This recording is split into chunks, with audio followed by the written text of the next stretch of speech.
Government ಕೆಲಸ. ಹಾಗಾಗಿನೇ use ಮಾಡಬೇಕು. ಒಂದು ಪಚ್ಚೆ ಬ್ರಾಸ್ಲೆಟ್ ನೋಡಿ ನಾನು ಕೈಲಿ ಹಾಕಿದ್ದೀನಿ ಪಚ್ಚೆನ, ಈ ಥರ ಒಂದು ಪಚ್ಚೆನ ಯೂಸ್ ಮಾಡಬೇಕು. ಅದು ಎನರ್ಜಿಯನ್ನು ಕೊಡುತ್ತೆ. ಅದೇ ಥರ ಒಂದು ರೂಬಿನ ಹಾಕಬೇಕು. ನನಗೆ ರೂಬಿ ಆಗಲ್ಲ, ಇಲ್ಲ ನಾನು ರೂಬಿ ಹಾಕಿರುವೆ. ಯಾಕಂದರೆ ನಂಗೆ ತುಂಬ ರೂಬಿ ಹಾಕುವೆ, ನಂಗೆ ರೂಬಿ ಹಾಕಿ ಬರೋಲ್ಲ. ಅದರಿಂದ ನಾನು ಯಾವಾಗಲೂ ಪಚ್ಚೆ, ನಾನು ಡೈಮಂಡ್ ಕೂಡ ಹಾಕುವೆ. ನಾನು ಇವರು ಡೈಮಂಡ್ ಕೂಡ ಬಿಟ್ಬಿಟ್ಟೆ. ಹಾಗಾಗಿ ನನ್ನ ಕನಕ ಪುಷ್ಪ ನಾನು ಯಾವತ್ತೂ ಹಾಕಿಲ್ಲಂಗೆ ಆಗಲ್ಲ. ಹಾಗಾಗಿನೇ ನಿಮಗೆ ರೂಬಿ ಪಚ್ಚೆ ಎಷ್ಟು ಮೈ ಮೇಲೆ ಧರಿಸ್ತೀರ ಅಷ್ಟು ಒಳ್ಳೆಯದು. ಇಲ್ಲೋ ನೀವು ಮಲಗೋ ರೂಮಲ್ಲಿ ಸ್ವಲ್ಪ ಚೆಕ್ ಮಾಡಿ ನೋಡಿ, ಹೆಸ್ರು ಕಾಳನ್ನು ಗೋಧಿನೂ ರೂಮಲ್ಲಿ ಇಟ್ಟು ನೋಡಿ, 1 kg ಸಕ್ಕದ ರಿಸಲ್ಟ್ ಬರುತ್ತೆ. ನೀವು ಮಲಗೋ ರೂಮಲ್ಲಿ ಗಿಡಗಳನ್ನ ಬೆಳೆಸಿ, ಯಾವುದೇ ಗಿಡಗಳಿರಲಿ ಸಖತ್ ಒಳ್ಳೆಯದಾಗುತ್ತೆ. ಬೆಳಗ್ಗೆ ಅದು ತೆಂಗಿನ ಮರ ನೋಡಿದ್ರೆ ನಿಮಗೆ ತುಂಬ ಪಾಸಿಟಿವ್ ಆಗುತ್ತೆ. ಇದನ್ನು ನೋಡಿ ಒಳ್ಳೆಯದಾಗಲಿ. ಓಕೆ, ಧನ್ಯವಾದ ಸರ್ ಕರೆ ಮಾಡೋದಕ್ಕೆ. ಹೇಳಿದಂತಹ ಪರಿಹಾರ ಕೂಡ ಮಾಡ್ಕೊಳ್ಳಿ. ಏನು ಹೇಳಿದ್ರಿ ಪ್ರಶ್ನೆ ಅದು ಖಂಡಿತ ಒಳ್ಳೇದಾಗುತ್ತೆ. ಮತ್ತೊಬ್ರು ಕಾಲರ್ ಇದ್ದಾರೆ ಗುರುಜಿ. ಹಲೋ ಹಲೋ, ನಮಸ್ತೆ. ಏನು ಹೆಸರು, ಎಲ್ಲಿಂದ ಕರೆ ಮಾಡ್ತಾ ಇದ್ದೀರಾ? ಮೇಡಮ್ ನಾವು ಬೆಂಗಳೂರು ಜೆ.ಪಿ. ನಗರಿಂದ. ನನ್ನ ಹೆಸರು ಲಕ್ಷ್ಮಿ ಅಂತ. ಓಕೆ ಮೇಡಮ್, ಯಾರ ಬಗ್ಗೆ ಕೇಳಬೇಕಿತ್ತು? ನನ್ನ ಮಗನ ಬಗ್ಗೆ ಕೇಳಬೇಕಾಯ್ತು ಮೇಡಮ್. ಡೇಟ್ ಆಫ್ ಬರ್ತ್ ಹೇಳಿ ಅವ್ರದ್ದು. 2000 ಹಾಂ 2000 ಜುಲೈ 17ನೇ ತಾರೀಕು.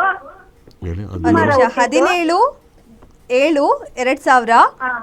ಹುಟ್ಟಿದ ಸಮಯ ಸಮಯ ಮಧ್ಯಾಹ್ನ ಮೇಡಮ್ 12:45 ಮೇಡಮ್. ಮಧ್ಯಾಹ್ನ 12:45. ಸರಿ ಮೇಡಮ್, ಏನು ಪ್ರಶ್ನೆ ಇದೆ ಕೇಳಿ, ಗುರುಗಳಿದ್ದಾರೆ ಮಾತಾಡಿ. ಮೇಡಮ್ ನನ್ನ ಮಗ ಒಂದು ಹುಡುಗಿನ ಲವ್ ಮಾಡ್ತಿದ್ದಾನೆ. ನಮ್ಗೆ ಇಷ್ಟ ಇಲ್ಲ. ಅವನ ಹೆಸರು ಜಯತೀರ್ಥ ರಾಘವೇಂದ್ರ. ಓಕೆ. ಹುಡುಗಿ ಹೆಸರು ಜಯಶ್ರೀ. ಹಾಂ ಅದಕ್ಕೆ ಏನ್ ಮೇಡಮ್, ಅದು ಅವ್ನಿಗೆ ಎಷ್ಟು ಹೇಳಿದ್ರು ಕೇಳ್ತಾ ಇಲ್ಲ. ಅದಕ್ಕೆ ಅವಳೇ ಬೇಕು ಅಂತ ಇದ್ದಾಳೆ, ಮಾಡ್ಕೋಬೇಕು ಅಂತ ಇದ್ದಾನೆ. ಅದಕ್ಕೆ ಅದ್ರ ಬಗ್ಗೆ ಕೇಳ್ಬೇಕಾಯ್ತು ಮೇಡಮ್ ಆರ್ಯವರ್ಧನ್ ಸರ್ ಹತ್ರ. ನಿಮ್ಮ ಯಜಮಾನ್ ಏನು ಮಾಡ್ತಾರೆ? ನಮ್ಮ ಯಜಮಾನ್ರು ಕಾರ್ ಡ್ರೈವರ್ ಆಗಿದ್ರು ಸರ್. ಈಗ ಹೋಗಿಲ್ವಾ? ಹುಷಾರಿಲ್ಲ. ಅವ್ರಿಗೆ ಹಾರ್ಟ್ ಅಟ್ಯಾಕ್ ಆಗಿತ್ತು, ಆಪರೇಷನ್ ಆಗಿದೆ. ನಾನು ಯಾವಾಗಲೂ ಹೇಳ್ತೀನಿ, ಲಕ್ಷ್ಮೀನೇ ಸಿಟಿಕೆ ಬಡಿ ಗಂಡದಿರು ಬೇಗ ಸತ್ತೋಯ್ತಾರೆ ಅಂತ ಅಲ್ವಾ? ಕೇಳಿದಿರ ವಿಡಿಯೋಗಳನ್ನ? 2011 ಹೇಳ್ತಾ ಬಂದಿದ್ದೀನಿ. ಇದು ಏನು ಹೇಳಿ? 2011 ಲಕ್ಷ್ಮೀನೇ ಹೆಸರಿದ್ದಾರಲ್ವಾ, ಹೌದು ಸರ್. ಗಂಡದಿರ್ಗೆ ಆಯುಸ್ ಕಮ್ಮಿ. ಏನು ಹೇಳಿ? ತಿರುಪತಿ ವೆಂಕಟೇಶ್ವರ ಸ್ವಾಮಿ ಕೂಡ 9ನೇ ತಿಂಗಳಲ್ಲೇ ಕಲ್ಲಾಗಿದ್ದು. ಏನು ಹೇಳಿ? ಅವರು ಕೂಡ ಲಕ್ಷ್ಮಿ ಬಿಟ್ಟೋರು. ದರ್ಶನ್ ಅವ್ರ ಹೆಂಡತಿ ಹೆಸರು ಲಕ್ಷ್ಮಿ, ಜನಾರ್ದನ್ ಹೆಂಡತಿ ಹೆಸರು ಲಕ್ಷ್ಮಿ, ಕಣಗಲ್ ಪುಟ್ಟಣ್ಣ ಹೆಸರು ನಾಗಲಕ್ಷ್ಮಿ, ಅದೇ ಥರ ವೀರಪ್ಪನ ಹೆಂಡತಿ ಹೆಸರು ಲಕ್ಷ್ಮಿ. ಅಂದರೆ ಕಿರಿಕ್ ಜಾಸ್ತಿ ಇರುತ್ತೆ ಲಕ್ಷ್ಮೀನೇ ಹೆಸರಿದ್ದವ್ರಿಗೆ. ಸಾಕಷ್ಟು ಲಕ್ಷ್ಮೀನವ್ರನ್ನ ಬೈಬಾರ್ದು. ದೇವರ ಹೆಸರು ಇದ್ರೂ ಕೂಡ ಒಳ್ಳೆಯದು, ಬೈಬಾರ್ದು. ಬೈದಾಗ ದೋಷ ಆಗುತ್ತೆ.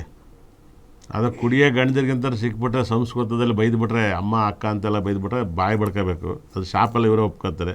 ಕಿಟ್ಟಿದವ್ರಿಗೊಂದು ಕರ್ದವ್ರಿಗೊಂದು ಕರ್ಸ್ಕೊಂಡ್ರೆ ಅದನ್ನು ನೀವು ಗೌರವದಿಂದ ಕರಿಬೋದು ಲಕ್ಷ್ಮಿ ಅಂತ. ಯಾಕಂದರೆ ಅದನ್ನು ಕರೆದ್ರೆ ನಿಮ್ಮ ಮಗ ಅವ್ರನ್ನೇ ಮದುವೆ ಆಗ್ತಾರೆ ಅಂತ ಹೇಳ್ತೈತೆ. ಹೌದು ಸರ್. ಅವ್ರನ್ನೇ ಆಗ್ತಾರಂತ ಆಗಲಿ ಬಿಡಿ. ಯಾಕೆ ಹುಡುಗಿ ಕೆಲ್ಸಕ್ಕೆ ಹೋಗ್ತಾ ಇಲ್ವಾ? ಸರ್ ಅವ್ರಿಬ್ರಿಗೂ ಸರ್ ಅದೊಂಚೂರು ಹೇಳಿ. ಅವನ ಹೆಸರು ಜಯತೀರ್ಥ ರಾಘವೇಂದ್ರ, ಅವಳ ಹೆಸರು ಜಯಶ್ರೀ. ಇಲ್ಲ ಆಗ್ಬರುತ್ತಮ್ಮ, ನೀವು ಮಾತಾಡ್ತಾ ಇರೋ ವಾಯ್ಸ್ ನೋಡಿದ್ರೆ ಖಂಡಿತ ಕೊಡುತ್ತೆ. ಅವ್ರಿಗಿಬ್ರಿಗೂ ಮದುವೆ ಮಾಡಿಸಿ, ಒಳ್ಳೇದಾಗಲಿ. ಯಾಕೆ ಬೇಡ ಅಂತಾರೆ? ಹುಡುಗಿ ಬೇರೆ ಕ್ಯಾಸ್ಟಾ? ಹೌದು ಸರ್. ಯಾವ ಕ್ಯಾಸ್ಟು? ಅವರು ಹೆಸರು ಅಲ್ಲ, ತಿಗಳ್ರು. ನಾವು ಗೌಡ್ರು. ಜಾತಿಯನ್ನು ಸಂಬಂಧ ಬರಲಮ್ಮ, ದಯವಿಟ್ಟು ಬರ್ದಿಟ್ಕೊಳ್ಳಿ. ಕಾನೂನು ಜಾತಿ ಮಾಡಿರ್ಬೋದು, ಧರ್ಮಗಳು ಮಾಡಿರ್ಬೋದು, ವ್ಯಕ್ತಿತ್ವಗಳು ಇಂಪಾರ್ಟೆಂಟ್ ಆಗುತ್ತೆ. ನಿಮ್ಮ ಮಗನಿಗೆ ಆ ಹುಡುಗಿ ಇಷ್ಟ ಆಗಿ, ಆ ಹುಡುಗಿ ನಿಮ್ಗೆ ಇಷ್ಟ ಆದರೆ ಖಂಡಿತ ಕೂಡ ನೀವು ಅವರಿಬ್ಬರು ಚೆನ್ನಾಗಿರ್ತಾರೆ, ಕೊಟ್ಟು ಮದುವೆ ಮಾಡಿಸಿ. ನೀವು ಯಾಕೆ ಎಂಟ್ರಿ ಹಾಕಕ್ಕೆ ಹೋಗ್ತೀರಾ? ದಯವಿಟ್ಟು ಇವಾಗ ನಿಮ್ಮ ಯಜಮಾನ್ಗೆ ನಿಮ್ಮ ಮದುವೆ ಮಾಡ್ಕೋಬೇಕಾದ್ರೆ ಆರೋಗ್ಯ ಇತ್ತು. ಇವತ್ತು ಆರೋಗ್ಯ ಇಲ್ಲ, ನೀವು ಕೊಡೋಕ್ಕಾಗತ್ತೆ ಆರೋಗ್ಯನಾ? ಇಲ್ಲ ಸರ್. ಹಾಂ, ನಿಮ್ಮ ಯಜಮಾನ್ ಮದುವೆ ಮಾಡ್ಕೋಬೇಕಾದ್ರೆ ಆರೋಗ್ಯ ಇತ್ತು, ಇವತ್ತು ಆರೋಗ್ಯ ಇಲ್ಲ, ನಿಮ್ಮ ಕೈಲಿ ಕೊಡೋಕ್ಕಾಗಲ್ಲ. ಅದೇ ಥರ ಅವ್ರ ಜೀವನನ, ಅವ್ರ ಪ್ರೀತಿನ ಯಾಕೆ ಕಿತ್ಕೊಳ್ತಾರೆ? ಜನ್ಮ ಕೊಟ್ಟಿದ್ರ, ಅವನು ಆಸೆ ಪಟ್ಟವನೇ. ಮದುವೆ ಮಾಡಿಸಿ, ಜಾತಿನ ಅಡ್ಡ ತರಬೇಡಿ, ಮದುವೆ ಮಾಡಿಸಿ. ಒಳ್ಳೇದಾಗಲಿ, ಚೆನ್ನಾಗಿರ್ತಾರೆ. ಕೇಳಿದ್ವಿ ಸರ್, ಅದಕ್ಕೆ ಇಬ್ರಿಗೂ ಬರಲ್ಲ. ಒಂದೇ ಪಾದ, ಒಂದೇ ನಕ್ಷತ್ರ, ಒಂದೇ ರಾಶಿ ಅಂತಾರೆ. ಅವೆಲ್ಲ ಏನಿಲ್ಲ ಮೇಡಮ್, ಅವೆಲ್ಲ ತಲೆ ಕೆಡ್ಸ್ಕೊಬೇಡಿ ಮೇಡಮ್. ನಾವೆಲ್ಲರದು ನೋಡಿದ್ದೀವಿ. ಬರ್ದಿಟ್ಟು ಕೇಳಿ. ರವಿಚಂದ್ರನ್ ಹೆಂಡ್ತಿದ್ದು ಒಂದೇ ನಕ್ಷತ್ರ, ಹೆಂಗಿದ್ದಾರೆ? ಚೆನ್ನಾಗಿದ್ದಾರೆ.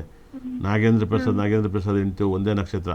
ಬೆಂಗಳೂರಲ್ಲಿ ಇನ್ನೊಬ್ರು ಕಮಿಷನರು, ನನಗೆ ಗೊತ್ತು ಅವ್ರ ಹೆಸರು, ಆದರೂ ಕೂಡ ಒಂದೇ ನಕ್ಷತ್ರ, ಚೆನ್ನಾಗಿದ್ದಾರೆ. ಸುಮ್ಮನೆ ಎಲ್ಲರೂ ಹೇಳ್ತಾರಂತ ಕತೆ ಹೇಳಬೇಡಿ, ಮದುವೆ ಮಾಡಿಸಿ. ಏನು ದೇವ್ರುಗಳೇನು ಇವ್ರು ದೊಡ್ಡಪ್ಪ ಚಾಪುರ ಮಕ್ಕಳಲ್ಲ ಬಂದಿರೋಕ್ಕೆ ಹೇಳಿದ್ ಕೇಳೋಕ್ಕೆ. ಒಳ್ಳೇದಾಗಲಿ. ಓಕೆ, ಒಳ್ಳೇದಾಗಲಿ. ಧನ್ಯವಾದ ಮೇಡಮ್ ಕರೆ ಮಾಡಿದ್ದಕ್ಕೆ.